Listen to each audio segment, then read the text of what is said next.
pensant qu'il faut seulement copier. Comme si Picasso avait dû copier Raphaël sans qu'il puisse y avoir une évolution au niveau artistique.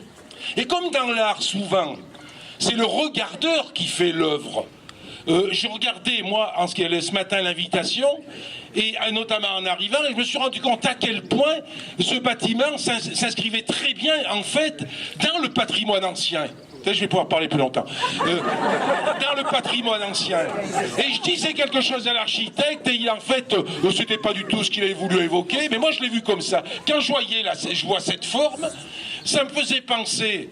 Ça me fait penser à certaines églises modernes, d'ailleurs, qui font ce choix. Et quand vous voyez, c'est sur l'invitation, l'impression d'avoir ici, en plus moderne, l'abside, et autour l'encadrement, qui est l'encadrement de l'église classée monument historique. C'est-à-dire qu'on peut faire juxtaposer, avec des choix architecturaux, le patrimoine ancien avec une architecture moderne. Et ça, c'est une chose qui est assez rare, je le dis, assez rare, et que je voulais souligner aujourd'hui, parce que ça soulève en plus de nombreux obstacles, notamment des obstacles administratifs.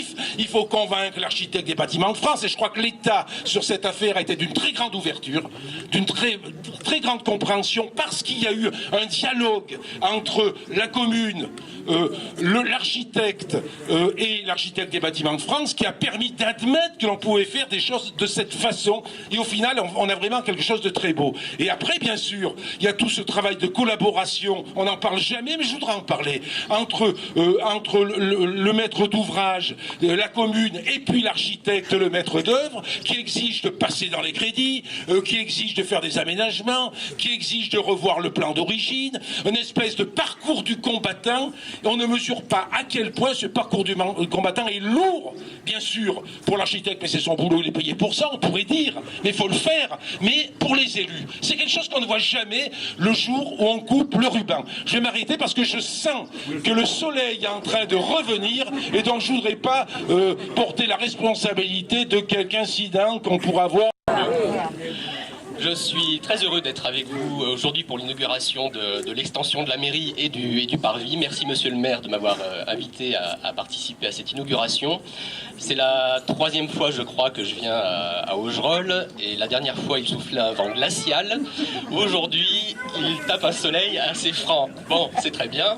Je vais faire donc assez bref, d'autant que tout a été dit, et très bien dit ma foi, sur le fait que cette extension de la mairie effectivement était très importante pour les habitants, fonctionnelle.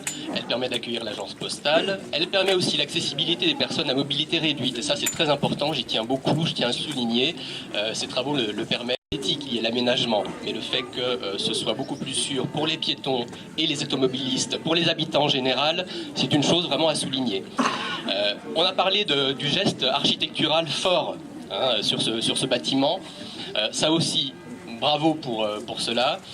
Le fait qu'il y a un bâtiment monument historique à côté donne des obligations. C'est vrai qu'il y a des obligations, mais en même temps, cela pousse vers la qualité.